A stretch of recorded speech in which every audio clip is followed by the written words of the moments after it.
नमस्कार दोस्तों। इंडिया और ईयू के बीच में आज फ्री ट्रेड एग्रीमेंट साइन हो चुका है और ये बहुत बड़ी खुशखबरी है भारत के लिए और ईयू दोनों देशों के लिए बहुत बड़ी खुशखबरी है, क्योंकि जो अभी तक ये ट्रेड एग्रीमेंट कई सारे स्टेजेस में ट्राई किया जा रहा था, कई सालों से ट्राई किया जा रहा था, बट अभी तक हो नहीं पा रहा था। उसमें कुछ ना कुछ ऐसे क्लॉज आ जा रहे थे, किसी चीज़ में इंडिया एग्री नहीं होता था, किसी क्लॉज में यूरोपियन यूनियन एग्री नहीं होता था, इस वजह से ये लागू नहीं हो पा रहा था। लेकिन अब फाइनली ये एग्रीमेंट साइन हो चुका है और इसको जो है अभी फेज़ वाइज तरीके से 4 से 5 साल 10 साल के फेज़ में इसको धीरे धीरे करके लागू किया जाएगा। एकदम से इसको पूरी तरह लागू नहीं किया जाएगा। इसमें कुछ सेक्टर्स में जहां इंडिया अनकंफर्टेबल है तो वो उसको फेज़ वाइज तरीके से लागू करेगा, और कुछ चीज़ों में जहां यूरोपियन यूनियन उस चीज़ को अनकंफर्टेबल है तो उसको भी वो धीरे धीरे करके लागू करेंगे। तो ये म्यूचुअल डिसीजन हुआ है कि उसको फेज़ वाइज तरीके से लागू किया जाएगा। अभी क्या है कि ये दोनों के बीच साइन हो चुका है। अब ये बिल जो है दोनों संसद में पेश होगा, भारत की संसद में पेश होगा, उधर यूरोपियन यूनियन में जो उनकी जो अलग अलग कंट्रीज है उनकी यूनियन में वो पेश किया जाएगा और फिर उस पर वो फाइनली लागू हो जाएगा। इस प्रोसेस को होने में करीबन 5 से 6 महीने का समय अभी फॉर्मली और लगेगा। हालांकि मोटा मोटा सहमति बन चुकी है। अभी जब आप बात करते हैं यूरोपियन यूनियन के और भारत की जो ये मेगा जो ट्रेड डील हुई है, इसका क्या इंपॉर्टेंस है, तो इसका देखिए एक इंपॉर्टेंस है कि ये जो यूरोपियन यूनियन और इंडिया जो है ये दोनों कवर करते हैं करीबन 2 बिलियन पीपल पॉपुलेशन को ये कवर करता है। तो ये बहुत बड़ी पॉपुलेशन है जिस पर इसका इफेक्ट पड़ेगा। ये जो यूरोपियन यूनियन और इंडिया जो है ये 25% जो ग्लोबल जीडीपी है उसको कवर करते हैं। ये इतना मतलब ग्लोबल जीडीपी जो है 25% सिर्फ यूरोपियन यूनियन और इंडिया मिलकर हो जाते हैं। जो 30% ग्लोबल ट्रेड है वो इन दोनों को मिला करके ग्लोबल ट्रेड का हिस्सा होते हैं। और ये जैसे कि अभी आपने देखा कि भारत उभरता हुआ मार्केट है, भारत धीरे धीरे भारत एक्सपोर्टर भी बहुत बड़ा है और भारत के पास एक बहुत बड़ी मिडिल इनकम ग्रुप जो पॉपुलेशन है। तो इसमें हर कंपनी हर देश जो है इसमें आना चाहते हैं कि किसी तरीके से वो इस मार्केट को कैप्चर कर सकें उसमें से, क्योंकि आजकल जिस देश के पास भी मिडिल क्लास इनकम ग्रुप ज़्यादा है या जिसके पास परचेसिंग पावर है उस देश में हर कोई आना चाहता है। ये जो एग्रीमेंट साइन किया जाता है उसके पीछे और यूरोपियन यूनियन भी बहुत बड़ा मार्केट है, तो हर कोई अपना प्रोडक्ट बेचना चाहता है। देखिए अब जब बात रहती है कि इन दोनों के बीच जो डील हुई है इसमें ऐसी कौन कौन सी चीज़ें हैं जिसपे इसका इफेक्ट पड़ सकता है। देखिए पहला बात तो यह है कि एयरक्राफ्ट है, एविएशन सेक्टर है, उसमें उसके इंजन्स हो गए, उसके स्पेयर पार्ट्स हो गए, और उसमें जो मतलब कि और जो इसकी सर्विसिंग है, मेंटेनेंस है, इन सब में इसका इफेक्ट पड़ेगा। क्योंकि अभी तक भारत क्या करता था कि अमेरिका से बोइंग विमान मंगाता था, लेकिन अब जैसे फ्रांस में एयरबस है तो एयरबस इंडिया में खरीदा जा सकता है, उसको इंपोर्ट करेगा। तो इसमें जो बहुत सारे जो टैक्सेस होते थे अब वो टैक्स का प्रॉब्लम सॉल्व हो चुका है।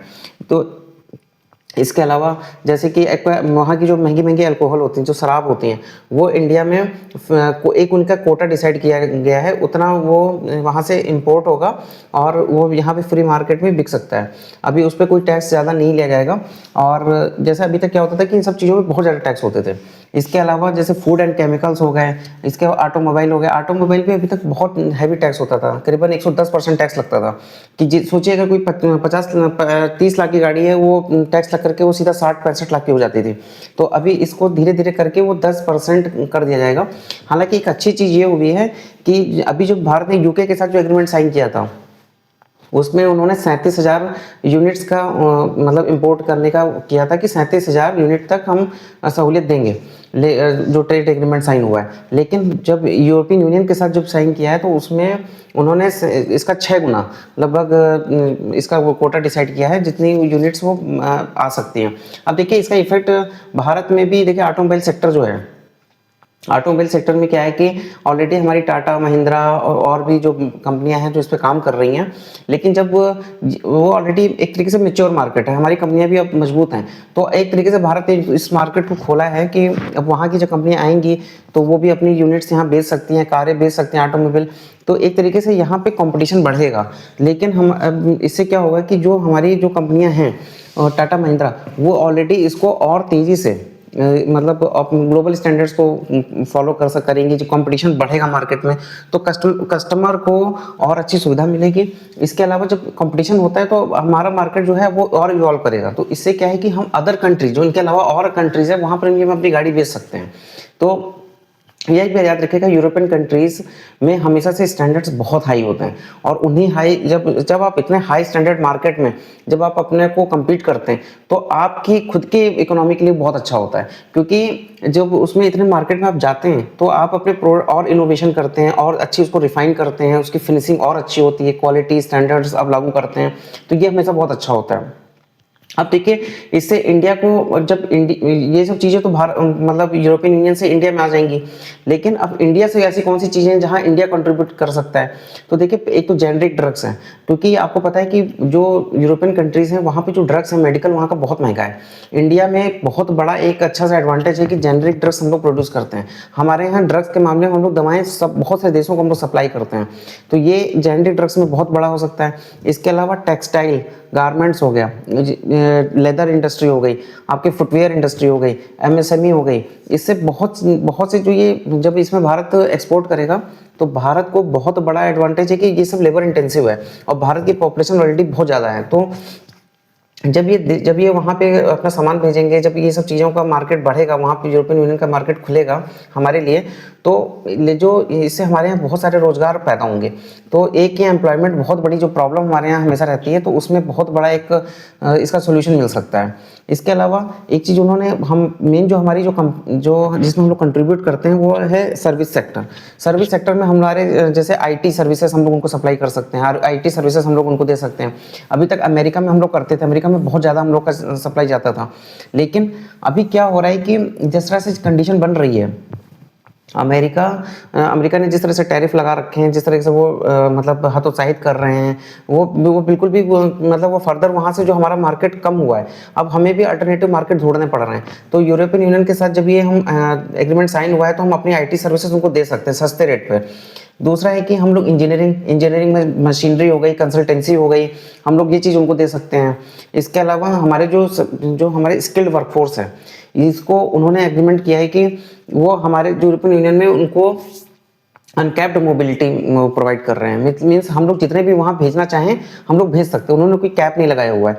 तो ये बहुत अच्छी चीज़ है कि हमारे क्योंकि जो हमारे जो बहुत सारे जो हमारी स्किल्ड वर्कफोर्स है जो हमारे अलग देशों में काम कर रही है, अब उनके साथ हमारे अगर ड्यू टू टैरिफ अगर हमारे अच्छे संबंध नहीं बन पा रहे हैं कि हम लोग उनको वहाँ पे वो हम एम्प्लॉय कर सकें, वहाँ की कंपनियाँ अगर निकाल रही हैं, तो हम लोग उनको वो कहीं ना कहीं उनके लिए ये यूरोपियन यूनियन का मार्केट खुल रहा है, वो वहाँ पे जाकर के अपनी सर्विसेज दे सकते हैं। इसके अलावा जो हमारी क्वालिफिकेशंस हैं, जो हम लोग क्वालिफिकेशन अपने जो लोग देते हैं, जो प्रोफेशनल क्वालिफिकेशन, उसको भी वो लोग रिगार्डिंग मतलब उसको भी वो लोग एक्नॉलेज कर रहे हैं, उसको भी वो लोग मतलब उसको रेफर कर रहे हैं कि अगर हम देते हैं तो उसको भी वहाँ पे पूरी तरह मतलब उसको मिलेगा, सम्मान मिलेगा, उसमें वो उसको रिकॉग्नाइज किया जाएगा। तो यहाँ की डिग्रीज की भी वहाँ पे वैल्यू बढ़ेगी। इसके अलावा देखिए, ओवरऑल जो है ये एग्रीमेंट बहुत अच्छा है, और सबसे अच्छा चीज़ है कि एकदम से किसी आपस में जो चीज़ों को लेकर के इन्होंने देखिए कुछ चीज़ों में इंडिया जिसमें अनकंफर्टेबल था, जैसे कि उन्होंने एग्रीकल्चर सेक्टर, एग्रीकल्चर, डेयरी हो गया, पोल्ट्री हो गया, फिशरी सेक्टर हो गया, मछली पालन, तो इनमें भारत ने अपने मार्केट को बचाया है, क्योंकि देखिए ये मार्केट भारत का बहुत सेंसिटिव सेक्टर था। अगर ये इनमें भी अगर हम अलाउ कर देते तो हमारा बहुत ज़्यादा नुकसान हो जाता है, क्योंकि हमारी अभी ये सेक्टर अभी भी हमारे पूरी तरह से मैच्योर नहीं हुए हैं। उसी तरीके से जो यूरोपियन यूनियन का जो कंसर्न था कि उनको जो क्वालिटी स्टैंडर्ड्स हैं उनकी बहुत हाई हैं, उनकी क्वालिटी अगर आपके प्रोडक्ट तभी लेते हैं जब आपके जो प्रोडक्ट्स हैं वो पूरी तरह क्वालिटी पे खरे उतरने चाहिए। जैसे कि अगर आपके एग्रीकल्चर प्रोड्यूस वहाँ जा रहे हैं तो उसमें केमिकल्स का यूज़ नहीं होना चाहिए, बहुत ज़्यादा फर्टिलाइजर का यूज़ नहीं होना चाहिए। उन्होंने जैसे कोई अगर सप्लाई वहाँ जा रही है तो उसमें चाइल्ड लेबर का यूज़ नहीं होना चाहिए। इस टाइप के जो उनके स्टैंडर्ड्स हैं वो बहुत हाई हैं, प्लस वहाँ पे टेक्नोलॉजी बहुत हाई है।